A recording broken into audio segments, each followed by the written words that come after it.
सुरक्षित सीट राठ विधानसभा क्षेत्र में लोधी जाति के मतदाता किसी भी दल के प्रत्याशी के चुनावी अंक गणित को फेल कर सकते हैं। इसीलिए आजादी के बाद यहां की सीट पर सबसे ज्यादा लोधी बिरादरी के ही प्रत्याशियों ने जीत का परचम फहराया है। यहां भारतीय जनता पार्टी काफी संघर्ष के बाद 2017 के चुनाव में पहली बार जीत का खाता खोल सकी। बीजेपी को पहली जीत मिली तो राठ विधानसभा क्षेत्र को पहली महिला विधायक मिली।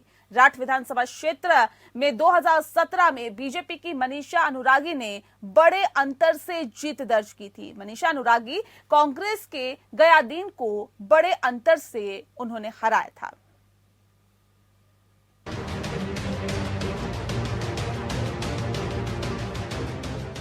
यूपी में जैसे जैसे ठंड बढ़ रही है, हमीरपुर जिले के राठ विधानसभा क्षेत्र में सियासी तापमान भी बढ़ता जा रहा है। सुरक्षित सीट राठ में अपनी कुर्सी सुरक्षित करने के लिए बीजेपी जी तोड़ कोशिश में जुटी है, तो विपक्षी दल बीजेपी की कुर्सी छीनने में कोई कसर नहीं छोड़ना चाहती। हमीरपुर जिले में कभी विधानसभा की 3 सीटें थीं, लेकिन साल 2012 के चुनाव से पहले विधानसभा की मौदहा सीट खत्म कर दी गई थी। इस विधानसभा क्षेत्र के आधे मतदाता हमीरपुर सदर और आधे मतदाता विधानसभा की राठ सीट में सम्मिलित कर दिए गए थे। हमीरपुर जिले की राठ विधानसभा क्षेत्र में लोधी जाति के मतदाता किसी भी दल के प्रत्याशी की चुनावी अंकगणित को फेल कर सकते हैं। इसीलिए आजादी के बाद यहां की सीट पर सबसे ज्यादा लोधी बिरादरी के ही प्रत्याशियों ने जीत का परचम फहराया है। राठ विधानसभा की ये सीट सुरक्षित है, जहाँ एक बार उपचुनाव भी हुए थे। इस सीट से 6 बार कांग्रेस, एक बार जनता पार्टी, जनसंघ, जनता दल, एसपी और एक बार बीजेपी से विधायक चुने गए। वहीं बीएसपी से भी 3 बार प्रत्याशी चुनाव में जीत हासिल कर विधानसभा पहुंचे थे। हालांकि राठ विधानसभा सीट पर बीजेपी के लिए अच्छा अनुभव नहीं रहा है। अब तक यहां पर कांग्रेस, जनता दल, समाजवादी और बहुजन समाज पार्टी सहित सभी राजनीतिक दलों ने जीत का परचम लहराया है, लेकिन भारतीय जनता पार्टी काफी संघर्ष के बाद 2017 के चुनाव में पहली बार जीत का खाता खोल सकी। बीजेपी को पहली जीत मिली तो राठ विधानसभा क्षेत्र को पहली महिला विधायक मिली। राठ विधानसभा सीट से 2017 में बीजेपी की मनीषा अनुरागी ने बड़े अंतर से जीत दर्ज की थी। मनीषा अनुरागी को 1,47,526 वोट यानी कुल पड़े मतों का 60.96% वोट मिला। मनीषा ने कांग्रेस के मौजूदा विधायक गयादीन को 1,46,043 मतों के अंतर से हराया था। दूसरे स्थान पर रहे कांग्रेस के गयादीन अनुरागी को महज से 42,883 वोट मिले, यानी उन्हें सिर्फ 17.72% जनता ने ही वोट दिया। इस चुनाव में बीएसपी के अनिल कुमार अहिरवार 38,710 वोट पाकर तीसरे स्थान पर रहे। 2012 के चुनाव की बात करें तो चुनाव में कांग्रेस प्रत्याशी गयादीन अनुरागी को 91,295 मत मिले थे।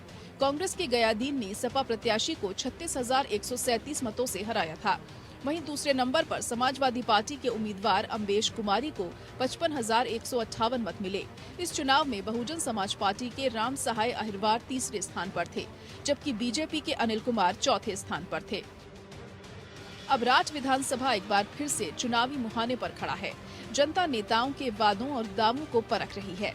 किसे इस बार विधायक की कुर्सी सौंपनी है, जनता इसका भी गुणाभाग लगा रही है। राठ विधानसभा क्षेत्र में 3,82,745 से अधिक मतदाता हैं। इनमें 54% पुरुष और 45% महिला मतदाता हैं।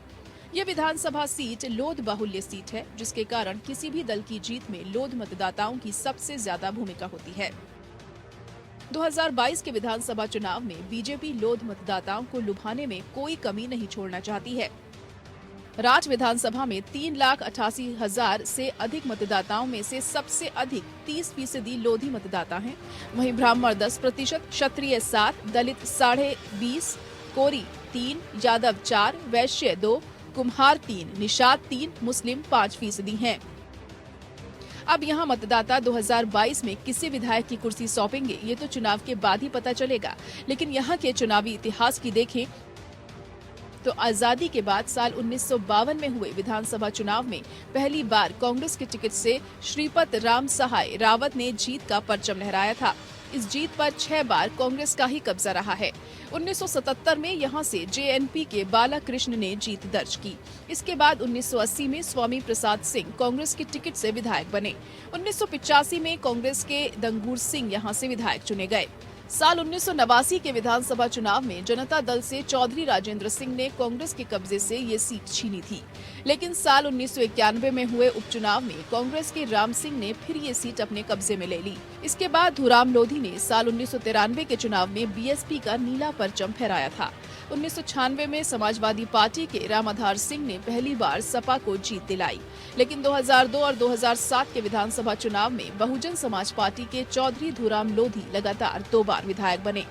2012 के चुनाव की बात करें तो चुनाव में कांग्रेस प्रत्याशी गयादीन अनुरागी ने यहां कांग्रेस की वापसी कराई, लेकिन 2017 के मोदी लहर में मनीषा अनुरागी यहां कमल खिलाने में कामयाब रहीं। अब एक बार फिर से 2022 के विधानसभा चुनाव का बिगुल बज चुका है, तो सभी सियासी दल राज्य विधानसभा में अपने अपने सियासी और जातीय समीकरण बिठाने में जुट गए हैं।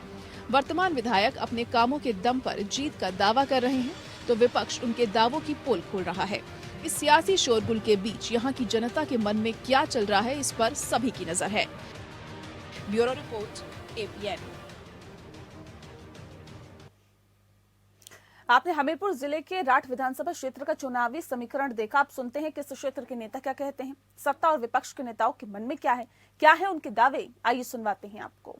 जिस परिवर्तन के संकल्प के साथ हम लोग 2017 में जब भारतीय जनता पार्टी की सरकार बनी और जिन मुद्दों को लेकर के हम लोग पब्लिक के बीच गए थे, उन सभी मुद्दों पर हम लोगों ने कार्य किया है और लगातार जो भी मुझे लगता है बहुत ही आवश्यक कार्य है उनको प्राथमिकता पर लेकर के हम लोगों ने कराए हैं, चाहे वो परिवहन से संबंधित हो, चाहे शिक्षा से संबंधित हो, चाहे स्वास्थ्य से संबंधित हो।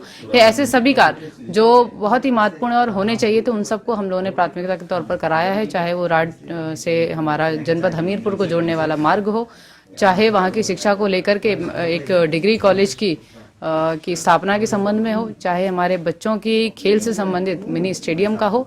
ऐसे बहुत सारे कार्य हैं जो वहाँ पर कराए जा चुके हैं और अनवरत अभी चल रहे हैं। कि हमारा सिर्फ जो मुद्दा है वो सिर्फ विकास है, और जो अभी पूर्व में हम सब लोग जिन कार्यों को पूर्ण करा चुके हैं, अब भविष्य में आने पर ऐसे सभी कार्यों को हम लोग आगे आकर के जो भी हमारी जनता जनार्दन को हम सब लोग समर्पित करेंगे, ऐसे सभी कार्यों को।